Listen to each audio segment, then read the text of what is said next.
Bang, melihat dari pihak Akash yang kemarin melaporkan Mbak Feni di Polda Metro Jaya seperti apa Bang mungkin? Itu kan terkait dengan ITE ya. Yang kita laporkan atau yang dilaporkan? Yang mereka laporkan ke Yang Feni dilaporkan. Iya. Ya sah-sah saja. Mereka mau lapor silakan aja. Cuma sekarang ya yang dilanggar apa kan?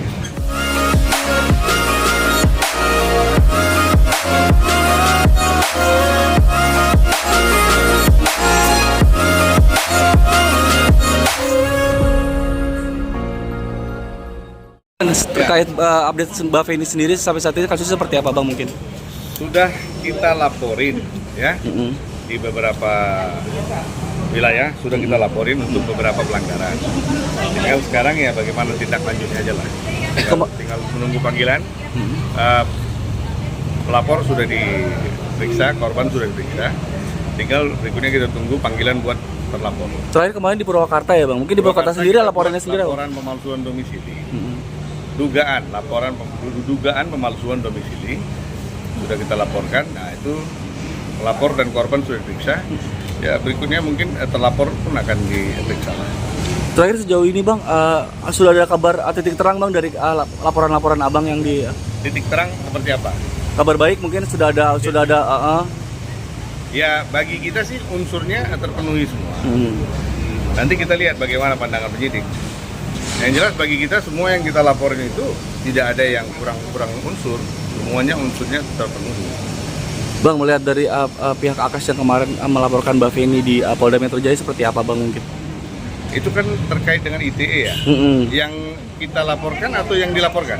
Yang mereka laporkan ke yang Feni dilaporkan. Iya. Ya sah-sah saja. Mereka mau lapor silakan aja. Cuma sekarang ya yang dilanggar apa kan?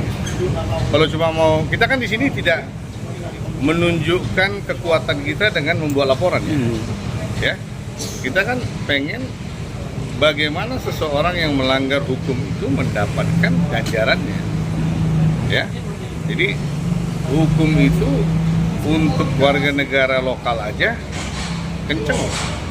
Apalagi untuk orang asing kan. Jadi jangan sampai orang asing menganggap remeh negara ini.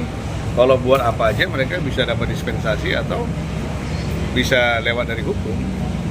Saat mengetahui mungkin yang lalu-lalu kita nggak tahu ya. Kalau kali ini ya jangan coba-coba. Feni sendiri sudah mengetahui mengenai laporan itu? Sudah. Sudah. Dia nyantai aja, dia bilang Bang, saya percayakan kepada Abang aja. Ya udah. Apa udah ada panggilan Bang? Atau mau pakai lawyer lain? Gue bilang kan nggak Bang, saya mau sama Abang aja. Sudah ada? Sudah ada panggilan Bang? Belum. Mbak Feni sendiri siap Bang nanti kalau akhirnya bakal dipanggil? Pastilah, harus kan gitu. Nanti kalau dipanggil kalau nggak datang gimana? Bisa dijemput kan? Kita sih intinya gini, kita tidak minta dibantu, kita tidak minta didukung.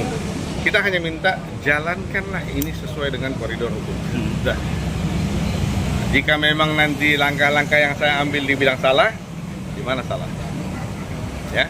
Kalau hari ini kan kita lihat dari pihak sana nih ya, apa aja yang mereka larang, apa aja yang mereka bilang saya sedang mereka lakukan. Padahal saya tidak melakukan itu gitu. Tapi mereka mengatakan saya yang ujungnya mereka sendiri sedang membuat. Kan gue bilang saya nggak cari panggung bro. Gue kalau mau begini setiap hari satu artis bisa gue pendampingin. Cuma kan bukan itu tujuan kita. Bagaimana keadilan bisa didapatkan, itu kan tujuan kita. Bang, sebagai pihak Mbak Feni sendiri sebenarnya kalau Akasnya sendiri untuk legowo meminta maaf dan berdamai, membuka pintu damai nggak sih Bang sebenarnya? Ya sekarang gini, makanya kan saya tanya lagi gini.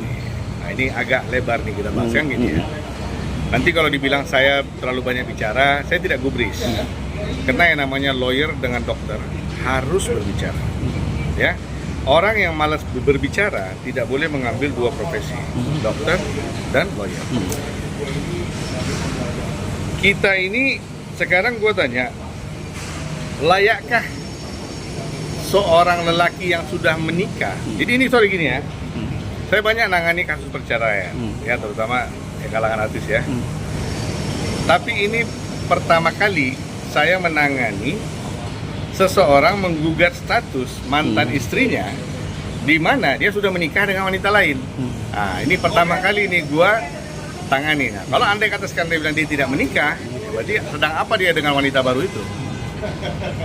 Ya, kalau memang dia bilang dia sudah menikah, lu udah menikah sama perempuan itu. layakkah seorang lelaki yang sudah menikah mengajukan gugatan terhadap mantan istrinya?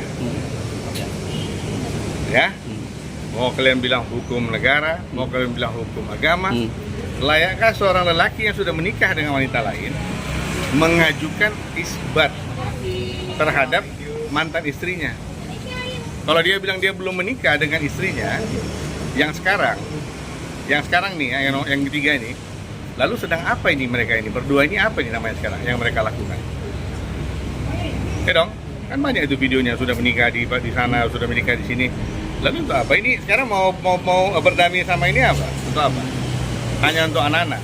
Terus mama apa? Mesin produksi. Hah? Kayak cetakan molen. Gulung, ambil pisangnya, dia apa buang? Apanya? Bungkusnya gitu. Jangan dong. Tidak makan mau buka pintu damai bisa dibilang. Bukan, kalau dibilang gak akan buka pintu damai, gue lebih kejam daripada Hitler nanti kan gitu. Dan saya bukan bapak atau abangnya Feni, saya lawyernya. Hari ini dia bilang bang damai, hari ini dia bilang stop, gue stop. Cuma dia bilang apa?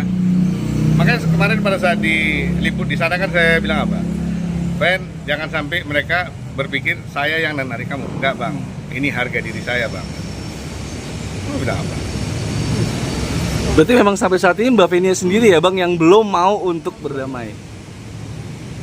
Ya, sekarang gini, ini anak kan anak daerah ya. Dia kan pendirian prinsipnya pasti lebih keras daripada orang-orang yang ada di ibu kota. Gitu. Jadi saya rasa mungkin dia ya seterluka apa dia, anak ini kan, Feni ini kan sebetulnya gini, dia secara komunikasi kurang begitu baik untuk menyampaikan sesuatu. Jadi tapi ya dari reaksinya kita bisa lihat terpukul sekali dia. Apalagi kemarin dengan video-video yang marah-marah semua kan, itulah intinya. Jadi gue bilang bro, jangan bawa 6 bro, lu bawa 60, lu bawa 600, Darren tidak akan getar selagi saya berada di sisi yang benar. Ya, nama saya Darren, catat bilang.